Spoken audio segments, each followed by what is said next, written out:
This is Democracy Now!, democracynow.org. I'm Amy Goodman with Juan Gonzalez as we turn now to Lebanon, where the acclaimed conservationist Mona Khalil has died after being wounded in an Israeli strike on her beachside home in the village of al-Mansouri 2 weeks ago.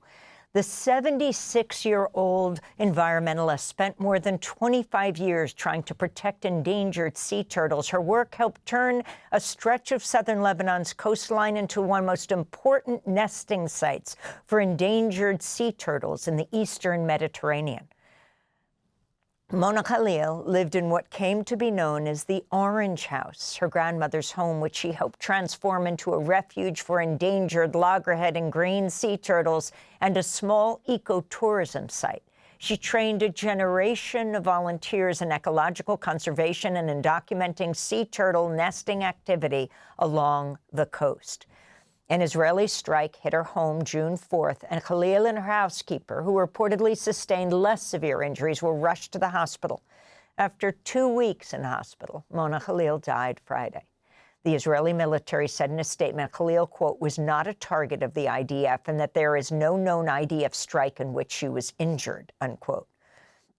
This is a clip of Mona Khalil talking about why people should support the sea turtles from the 2012 documentary film directed by Ramin Francis Assadi called The Orange House. And the truth is, you don't need much money for this project. Not really. You need few things to buy, okay, and to maintain and keep the work going on. But the rest, people should help. This is not a project that belongs to me. It belongs to Lebanon. It belongs to the whole world. The turtles are not mine. Well, for more on the life and legacy of Mona Khalil, we're joined now from Beirut by Rami Khashab. He's a herpetologist. That's an expert on reptiles and amphibians. He grew up in al-Mansouri village, where he met Mona Khalil as a young person and started volunteering with her. He calls her his second family. Rami, our deepest condolences on the death of Mona. If you can talk about who Mona Khalil was, it's hard to refer to her in the past tense. Yeah, Mona was, thank you for hosting me and for shedding the light on Mona's story and her murder case. Mona was a very, she was reincarnated, embodiment of passion, she's the first person who brought the idea of conservation to a country that were not aware that they have sea turtles whatsoever. She's a change maker. And she's a mother at the same time. She's a mother to everyone she loved, and to the turtles she was taking care of. She was that passionate about all this. Mona was, when she came, she didn't know anything about the turtles. She just loved Lebanon. She wanted to come back to Lebanon and to spend her days at the Orange House, at the beach house she spent her childhood at. And by pure coincidence, she actually stumbled upon her first sea turtle on al-Mansouri beach. And that turtle started the whole project, the whole initiative. She discovered her passion in 1999. And in the year 2000, she started protecting, conserving, training to be the first and probably the most important conservation person in Lebanon on the Middle East. And since then, she probably took care of more than hundreds of thousands of sea turtles. She made sure the next generation see her legacy, that the beach remained virgin, remained protected for all the kids to see. She founded something called the OCTC, or Orange House Project Children Turtle Club, which was focused actually on children, for children to learn to get excited about sea turtles, because they don't get such opportunity elsewhere in Lebanon, especially back then or a decade ago.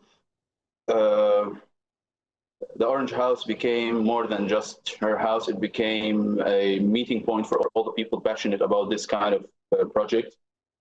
Some people spent one day with her. Some people like myself spent more than a decade with Mona, and she inspired all of us. Many of people and the kids who've been through Mona, they went later. They went into conservation work. They went into environmental work, and until today, Mona is as you could see, as everyone could see, Mona was like a symbol of hope, of life, and of resistance in South Lebanon. And probably that's one of the reasons she was killed, because they are trying to make the area uninhabitable. They are trying to kill the hope of Lebanese people and make them think they don't want to return. Mona insisted on staying in the South Lebanon. She was sure, because she is not associated, she's just a person who loves the beach, who loves her garden, who wants to stay in peace. She was sure she is not a target, but that was not the case, unfortunately. And Rami, could you talk about how you first met her and your relationship, and also the last time you spoke to her? So I met Mona when I was still in school. I was in the early 2010, 2011. I met her first by mistake. I was a kid from the al-Mansouri town. I was on the beach swimming like everyone else, and I already loved animals and snakes and stuff like that. By pure coincidence, we were at the same place at the same time. I saw Mona opening a nest, and baby sea turtles started pouring out of the sand. I went crazy. I was so excited about it. I asked Mona if I can come and help. She was happy to hear that as well. So because no one offered her help from around, she told me to come to her the next season to volunteer with them the next season. So I did that. I thought she was just trying to get rid of me at that moment, but I did that anyway. And ever since then, we were inseparable. We were doing 5 a.m. beach monitoring for sea turtles every single day since then. Mona taught me a lot about, not only about sea turtle conservation, but that the beach is a full ecosystem. We have to protect the whole thing. We had the daily cleanups. We had people who spread awareness to people as well about what we do and all the sea turtles. It started as a volunteer work. It became my first paid job. Actually, as a kid, I was still at high school.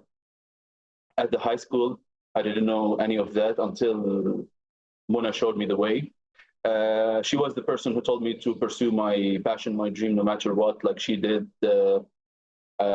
She also put me in the right direction when it comes to all the aspects of conservation work, actually. And she was never fully scientific. She was never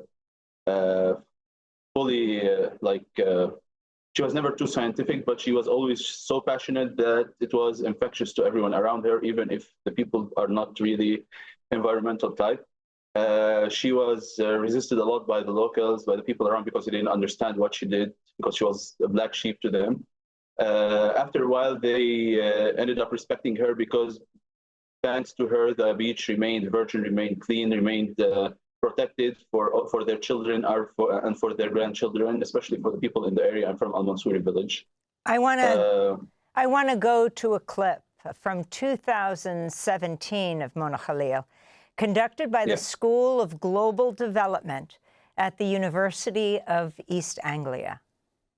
I love children, and when I first started, when families started coming with their kids, I realized that the kids are the ones that are listening to me, not the parents. The parents, they come here to have fun, drink, and celebrate. But when I sit with them on the table and talk to them, it is the kids. So I shifted from talking to adults to kids. So for the last 16 years, I've been talking to kids. Now my kids are university people, young people. Some of them graduated and they're working. But anyway, I've built a small little army. If I need anything, I call them. They run here. 2017 interview with Mona Khalil, conducted by the School of Global Development at the University of East Anglia, known for its work on climate change. Rami, in this last 30 seconds, your final thoughts as she talks about mentoring young people and your attendance at her funeral. So her funeral didn't happen yet. She made sure that she get buried near the beach in the south. That was not possible yet. So we just attended the condolences with her family, but the funeral should happen hopefully it can happen in the coming week if the ceasefire persists and we get no other surprises. We will make sure Mona is buried near the beach that she protected, to overlook and to be the guardian angel there. Thanks for watching Democracy Now! On YouTube. Subscribe to the channel and turn on notifications to make sure you never miss a video. And for more of our audience-supported journalism, go to democracynow.org, where you can download our news app, sign up for our newsletter, subscribe to the daily podcast, and so much more.